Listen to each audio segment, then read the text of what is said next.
ইচ্ছাকৃতভাবে কারখানার শ্রমিকদেরকে বিশৃঙ্খলার দিকে ঠেলে দিচ্ছেন, একটার পর একটা অন্যায় করছেন। তারা জানেন যে এই অন্যায় করলে শ্রমিকরা বিস্ফোরণ ঘটবে, আর এই বিস্ফোরণে ওই স্বৈরাচারের সুবিধা হবে।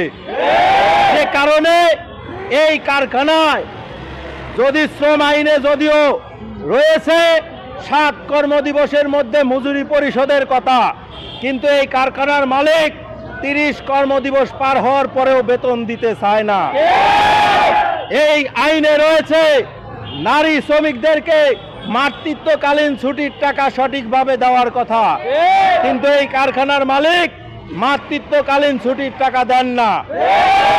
বাংলাদেশ সংবিধানে রয়েছে এবং বাংলাদেশ শ্রম আইনে বলা রয়েছে, যদি কারখানা করে বাংলাদেশের আইন মানতে হবে।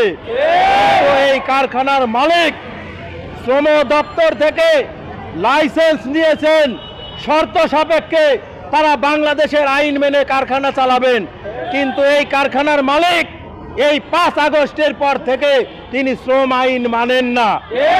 তিনি তার মন গড়া নিয়মে কারখানা পরিচালনা করছেন। যখনই এই শ্রমিকেরা কথা বলতে যায়, আমাদের সমস্যা করছেন কেন, আমাদের বেতন সঠিক সময় পরিশোধ করছেন না কেন, আমাদের নারী শ্রমিকদের মাতৃত্বকালীন ছুটির টাকা দিচ্ছেন না কেন, তখন ওই শ্রমিকদেরকে লিস্ট করে মামলা দিয়ে পরবর্তীতে এলাকা ছাড়া করে দেয়। আজকে আমরা এই সমস্যা নিয়ে এই আশুলিয়া রেড জোন অশান্ত হতে চাই না। আমরা চাই এই আশুলিয়ার শান্ত পরিবেশ শান্ত থাকবে।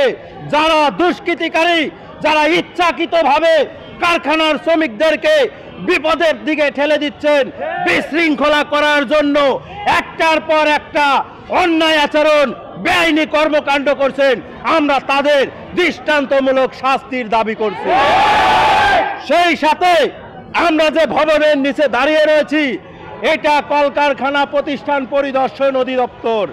তাদের কাজ হলো যেখানে শ্রম আইন প্রতিষ্ঠিত হয় নাই, যেখানে শ্রমিকদের অধিকার হরণ হচ্ছে, সেটা মনিটরিং করে ব্যবস্থা নেওয়ার কথা।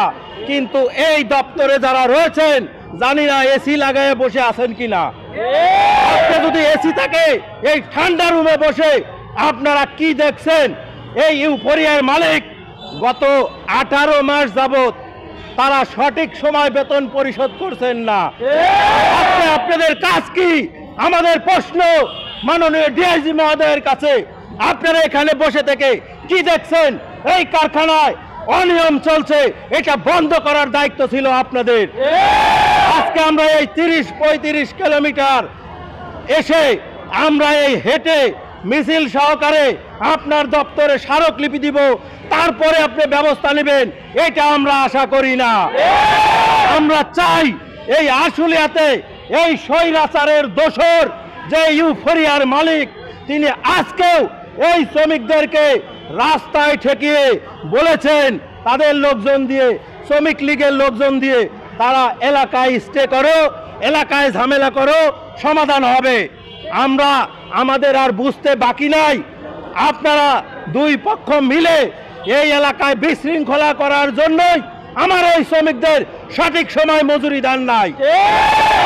আজকে গত 29 তারিখে এই শ্রমিক ভাই বোনেরা বলেছে, আমাদের এই বেতন এত ডিলাই দিচ্ছেন কেন, আমাদের বেতন সঠিক সময় দিতে হবে।